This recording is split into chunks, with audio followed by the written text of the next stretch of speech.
கோவிலுக்கு உரிமையோடு வர வேண்டும். அப்படிப்பட்ட கட்டடம் இருக்கும். இந்த கட்டடத்தை நீங்க பார்த்தீங்கன்னா எந்த அளவுக்கு தொலைநோக்கு பார்வையோ. இந்த கட்டடத்துக்குள் நாம் போகும் பொழுது மாவட்ட தலைவர் அறையிலிருந்து எல்லோருக்கும் தேவையான அறை, ஒரு இடத்துல பேசுவதற்கு தேவையான வீடியோ கான்பரன்ஸ் ரூம், நாம் எல்லோரும் தொடர்ந்து படிக்க வேண்டும், நம்முடைய இச்சா சக்தியை வளர்த்துக் கொள்ள வேண்டும் என்பதற்காக ஒரு அலுவலகத்துல புத்தகம் இருக்கக்கூடிய லைப்ரரி எல்லா பாரதிய ஜனதா கட்சி அலுவலகத்திலையும் இந்தியாவிலே வர ஆரம்பித்திருக்கிறது. இன்று ஒரே நாளில் 3 இடத்துல நம்முடைய அமித்ஷா அவர்கள் கோயம்புத்தூர், திருவண்ணாமலை, ராமநாதபுரம் 3 இடத்தையும் கூட துவங்கி வைக்கிறாங்க. அதற்கு உங்கள் சார்பாக நம்முடைய மத்திய அமைச்சர் ஐயா அமித்ஷா அவர்களுக்கு என்னுடைய நன்றியை தெரிவித்துக் கொள்கின்றேன். காரணம், என்ன ஒரு சிந்தனை இருக்க வேண்டும், இது போன்ற ஒரு கட்டடத்தை நம்முடைய தொண்டர்களுக்கு அர்ப்பணிக்க வேண்டும் என்று. அன்பு சகோதர சகோதரிகள், நாம் வேகமாக வளர்ந்து கொண்டிருக்கின்றோம்.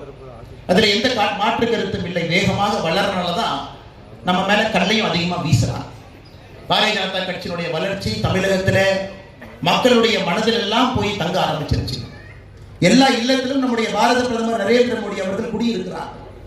எதிர்கட்சி நண்பர்கள் அவங்களால மக்கள்கிட்ட போக முடியல, அவங்களால மக்கள்கிட்ட பேச முடியல, அவங்களுடைய எந்த ஒரு திட்டமும் கூட மக்கள் பக்கத்திலேயே போகும்.